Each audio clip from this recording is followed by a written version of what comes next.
tall jerk. So this is an exercise which helps you to drop fast underneath the bar.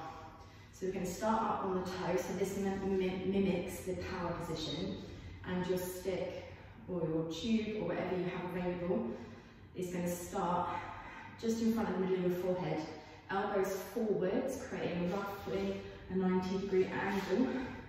You're going to squeeze the bum, squeeze your quads. That's going to give you the balance across the whole of the ball of the foot.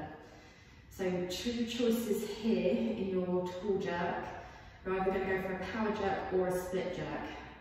So the power jerk, you're going to jump out into squat distance, punch the weight up overhead, stand up. You don't have to drop that low. The idea is to get the arms locked out, your head through the arms,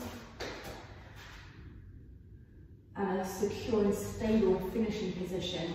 So that means feet screwed in, knees in line with the toes, bum squeezed.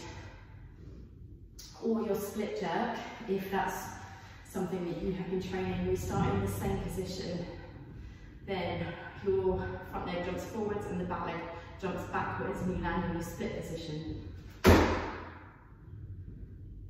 Pause in the receiving position, and then step front foot in, two slides, back foot slides in, and then you're going to do it again. So the aim for this is to drop straight underneath the bar, so your torso doesn't go forwards and it doesn't go backwards.